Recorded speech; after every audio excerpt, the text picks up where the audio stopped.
ఇక గేమ్ చేంజర్కి వద్దామా?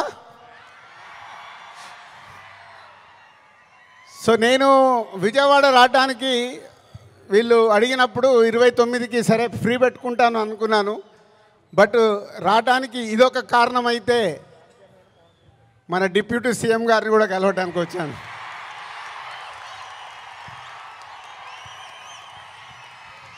అమెరికాలో ఈవెంట్ చేశాం, గ్రాండ్ సక్సెస్. సో ఈరోజు నిన్న మీరు టీవీలలో చూసుంటారు, అక్కడ చూసిన వాళ్ళు అప్పుడు ఎంజాయ్ చేశారు. మరి అమెరికాలో అంత గ్రాండ్ సక్సెస్ అయ్యాక మన డిప్యూటీ సీఎం గారు ఆధ్వర్యంలో ఈవెంట్ చేస్తే ఎలా ఉంటుంది, దాని గురించి మాట్లాడదామని వచ్చాను. సో కళ్యాణ్ గారు ఇచ్చే డేట్ని బట్టి ఎక్కడ చేసుకుందామో ఆ ఈవెంట్ డిసైడ్ చేసుకుందాం. బట్ ఆ ఈవెంట్ మట్టుకు మామూలుగా ఉండకూడదు. మామూలుగా అంటే ఒక చరిత్ర క్రియేట్ చేయాలి ఆ ఈవెంట్తో.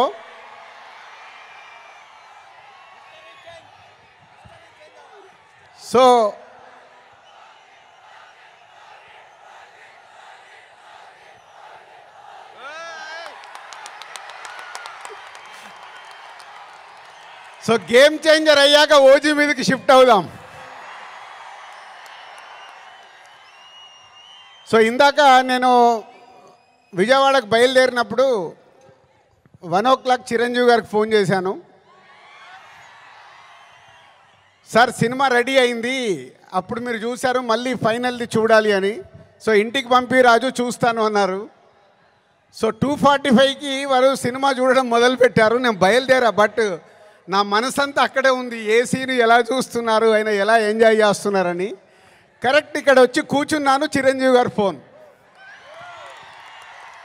ఒకే మాట అన్నారు, సరే ఇట్లా విజయవాడకు వచ్చాను కటౌట్ లాంచింగ్ గురించి. ఓ అక్కడ ఉన్నావైతే మన ఫ్యాన్స్కి చెప్పు, సంక్రాంతికి మామూలుగా మనం కొట్టట్లేదు.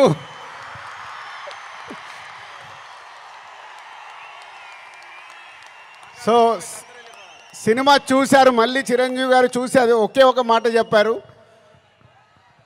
January 10 డెఫినెట్గా మీరు మెగా పవర్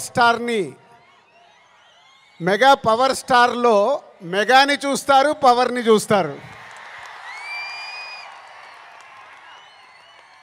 4 సంవత్సరాల క్రితం శంకర్ గారు ఈ కథ చెప్పినప్పుడే, ఈ కథలో ఏముంది, RRR తర్వాత చరణ్తో సినిమా తీస్తే అభిమానులకు కానీ తెలుగు ప్రేక్షకులకు కానీ, అప్పుడు RRR అప్పుడు నేను ఇంకా పాన్ ఇండియాగా ఆలోచించలేదు, ముందు మన సినిమా ఏంటి అనేది ఆలోచించాను. ఆ రోజు కథ విన్నప్పుడు ఏదైతే 4 సంవత్సరాల క్రితం ఫీల్ అయ్యానో, చిరంజీవి గారు ఇప్పుడు ఇందాక ఒక్కొక్క సీన్ గురించి మాట్లాడుతుంటే ఆనందం వేసింది. ఎస్, రేపు మెగా పవర్ స్టార్ని మీరు January 10 స్క్రీన్ మీద చూసినప్పుడు తన నట విశ్వరూపం చూస్తారు.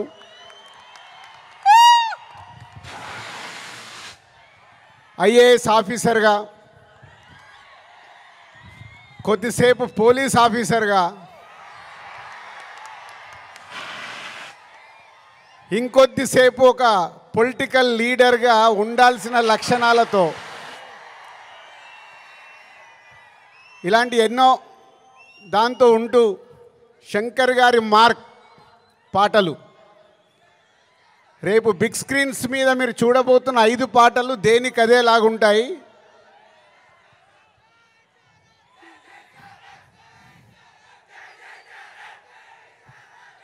సరిపోలే, అక్కడికి వినిపించాలా. Thank you. సో శంకర్ గారి పాటలు ఒక్కొక్క సాంగ్ని 10 days 12 days షూట్ చేస్తూ ఒక్కొక్క సాంగ్ని తీర్చిదిద్దారు. రేపు అది మనకు స్క్రీన్ మీద ఏ సాంగ్ ఆ సాంగ్ అనే డిఫరెంట్గా ఉంటూ అలరిస్తుంది. సినిమా కూడా లెంత్ విషయంలో శంకర్ గారిని ఒకటి అడిగాను, సార్ మీరు తెలుగు సినిమా తీస్తున్నా అన్నారు, మాకు 2 గంటల 45 నిమిషాల కంటే ఎక్కువ ఉండకూడదు. సో ఎగ్జాక్ట్లీ 2 గంటల 45 నిమిషాల సినిమా అయిన అందంగా మలచి ఫస్ట్ ఈరోజు చిరంజీవి గారికే చూపించాం. సో అలా సినిమా మీకు పరిగెత్తుతూ ఉంటుంది, ఎక్కడ ఆగకుండా ఆ హీరోయిజం, డ్యాన్సులు, ఫైట్లు, ఏది కావాలో ప్రేక్షకులకి అది అందిస్తూ అన్ప్రెడిక్టబుల్. సో హీరో విలన్ సీన్స్లో సూర్య గారితో జరిగే సీన్స్ కానీ డైలాగ్స్ కానీ రేపు మీకు థియేటర్లో దద్దరిల్లుతాయి. సో జనవరి 10 ముందు జనవరి 1 ట్రైలర్, కళ్యాణ్ గారు డేట్ ఇస్తే 4th or 5th ఆంధ్రప్రదేశ్లో ఒక మెగా ఈవెంట్, జనవరి 10తో సినిమా. సో న్యూ ఇయర్కు మీరు రెడీగా అండి. సంక్రాంతి పండగ, ఈ పండగ మామూలుగా మనం చేసుకోకూడదు. సో ఒక రేంజ్లో చేసుకుందాం. Thank you very much.